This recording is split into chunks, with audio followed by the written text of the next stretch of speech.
Hey, what's going on, y'all? Back with the Truth Man, okay, Showtime. Look, man. I want to react to a story that I've been on a lot of these websites, a lot of these YouTube channels. A couple basketball YouTube channels that I trust or whatever. You know what I'm saying? A lot of and some sources that I've been seeing, like Total Pro Sports and other news media sites like that. Um, I want to react to I want to react to this. The Lakers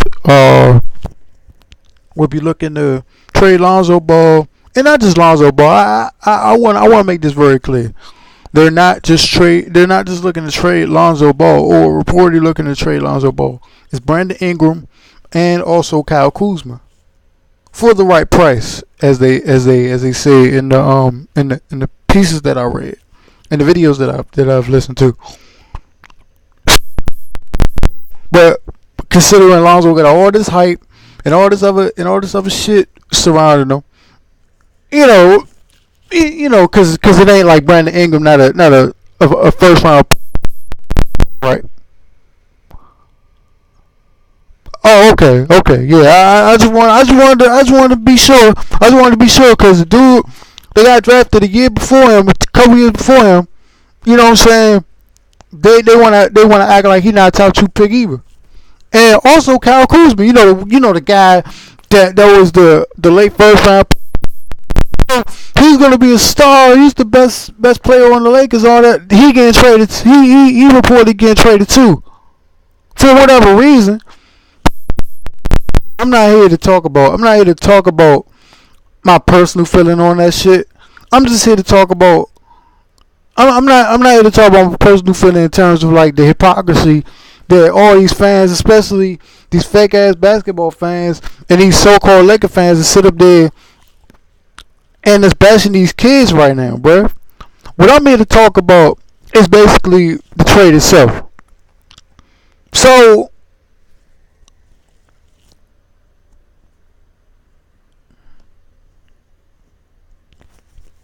So basically, Magic Johnson is looking to trade Brandon Ingram and Kyle Kuzma for the right price. Um, that's now. Here, if you want to say, okay, you gotta get him out of LA for the distraction. You don't want another D'Angelo Russell. I mean, in that situation was different. That involved. I mean, this involves the team too, but it's kind of like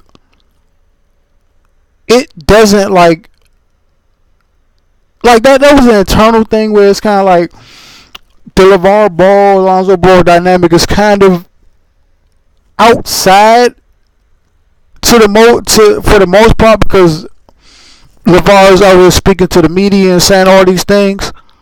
Now you can say it's an internal thing because it affects the Laker locker room, and Lonzo won't speak up, and it may be interpreted that he actually feels the same way that his father does in the media.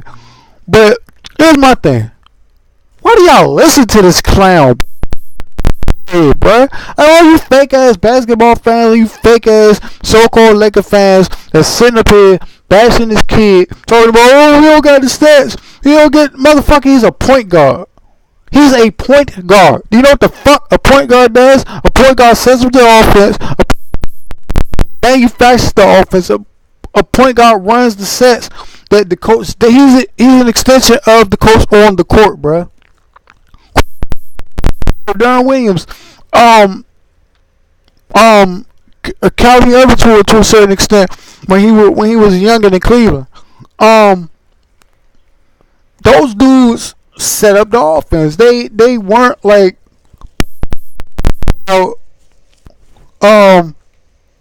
when they came into the draft. Lonzo Ball is like those guys are Jason Kidd. I'm not gonna call him Magic. You know what I'm saying? A lot of people out here, you know what I'm saying, trying to say, oh, he Magic Johnson. He gonna have banners from Staples Center. He gonna create more banners. I'm not sure if he's gonna be the the catalyst for that, like he's going to be the best player on the championship team. Eventually, I think he can be a championship, the best player on the championship team for the Lakers. Kind of like how Rondo was when he first matured. Remember, it took Rondo about when he got drafted in '06. It took Rondo about, I want to say, it took Rondo about 3 or 4 years from say like his rookie year all the way to 2010 when they made that last finals. I'm talking about finals. I'm not talking about the last playoff run they had in them. I'm talking about the last finals in 2010 against the Lakers. By 2010, Rondo was the clear best player on that team. Ray Allen got older. You know what I'm saying? He played his role. He was the 3-point shooter. Paul older, he had lost a step. KG had clearly lost a step. KG was, still a defensive anchor, but he really couldn't. His offensive game was slipping a little bit. Paul a little bit. He was starting to become a lot more inefficient than he already was at that point. I mean, because he really wasn't a very efficient scorer. But like Rondo, I think Lonzo can end up being a great championship piece for the Lakers moving forward. Now, their best player, I think, on a championship roster, assuming that they keep him, will be Brandon Ingram. Because Brandon Ingram, look. Say what you want about Paul George and him coming to LA, but I'm gonna put it to you like this. I don't really believe in Paul George. I think he's a star. Paul George didn't do himself any favors by. I mean, I'm trying to find the words to say this, but it's kind of. I don't think Paul George did himself any favors by playing with Russell Westbrook because he kind of looked a lot. He looked a lot worse than he actually is as a player. But I think you can build a team around him. You can build a team around him and have a player and actually win a championship. I think a guy like Brandon Ingram, who is still young, can still grow physically. I think he has the most upside because I think he scores a lot better than Paul George. I think he's a better shooter. I think he drives to the hole a lot better. Because Paul George was settling for like mid-range jump shots a lot in OKC last year, and I won't say that last year because this year isn't technically over, but this past season that they was playing, especially in the playoffs, and a lot of that had to do with the lack of spacing. I know they had Melo that you still got to worry about, and I think Melo will be better served going to Houston next year with a pure point guard like Chris Paul with a system like D'Antoni's. Because he did thrive in that system. I know he didn't like it. I know him and D'Antoni didn't get along a lot in New York, but he actually did thrive in that system a lot because it was a lot more space and he can get a lot more of his shots off freely, and they were a lot more open. He didn't have to take contested ISO jumpers because the ball was moving a lot. But anyway, I think Brandon Ingram can be that dude for. Now, Kyle Kuzma is a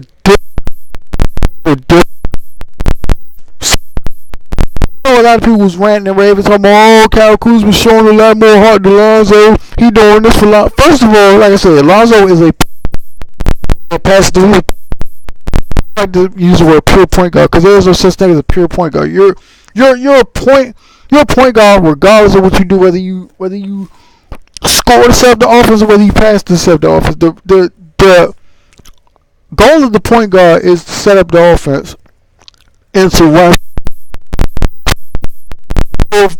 guys the best whether it's for him or whether it's for his teammates. Lonzo does it for his teammates. He doesn't look to score for him. No, really. He doesn't really have a consistent jump shot from the mid range or the three. I think he can do a lot better getting to the cup. But Lonzo sets up the offense for himself. I mean, for others more than he does himself. And guess who was one of the beneficiaries of that? Kyle Kuzma. Kyle Kuzma is not an off the dribble type of scorer. He is a setup guy. He's a guy you have to set up for buckets. Now, can he play all ball a little bit? Yeah, he can cut. You know, he can drive to the rim a little bit. You know, he can dunk and do reverse layups and stuff off the baseline. And get to the basket. But a lot of his offense comes from setting up come from sets that Luke Walton runs through Lonzo to get guys open shots. That's why Julius Randle was such a beast this year, because he got most of his stuff off the pick and roll, the cuts to the basket where he can dunk the basketball and all that other stuff like that. Kyle Kuzma is the same way. So all these people saying that Kyle Kuzma is better than Lonzo, think about where Kyle Kuzma gets his offense from. From Lonzo. When Lonzo was off the court, no other point guard, maybe with the exception of maybe Isaiah Thomas, but he don't set up the offense for others. He sets up the offense mainly for himself. That was the problem with him in Boston. The offense was stagnant. Now Brad Stevens had a good system, but it was more ISO ball for Isaiah and less about ball movement. And we see the difference this year with a less dominant point guard in Terry Rozier and Kyrie Irving. I know a lot of people say Kyrie Irving is a score first point guard, but he could dish the ball out. A lot of people don't give Kyrie credit for that. But that's what I'm saying. Like when guys like Isaiah Thomas are on the court for Kyle Kuzma, he suffers. His numbers have went down. You can check the numbers. With Lonzo and without Lonzo, his numbers have suffered without Lonzo Ball. And also, the reason why I don't want to break this young core up is that they talking about trading guys like Kuzma and Brandon Ingram and Lonzo Ball, three guys that I thought if they could develop, whether they got stars or not, they could be part of a championship core. You got Lonzo being like I said, the Rondo of like the Lakers, where he'll have a slow progression into like, I wouldn't say a scorer, but I say like he'll get better at scoring as he develops.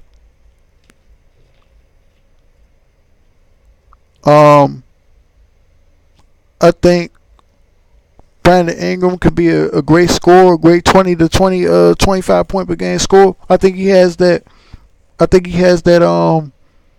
That skill set. I think Kyle Kuzma could be like an 18 to 20 point per game guy. Lonzo could average like 8-9 assists. Now the third guy. Now essentially like the fourth guy. If you want to say Lonzo is kind of like the fourth guy on that food chain, because he doesn't score a lot and he just passes the ball. He sets up other guys.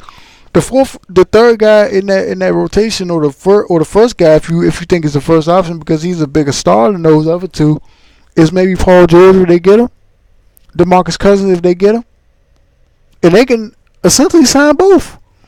But the reason why I have a problem with this report is because this don't even address the situation with Luol Deng, who they need to get off the books anyway if they have any hope of signing another contract, which channels like Ticket TV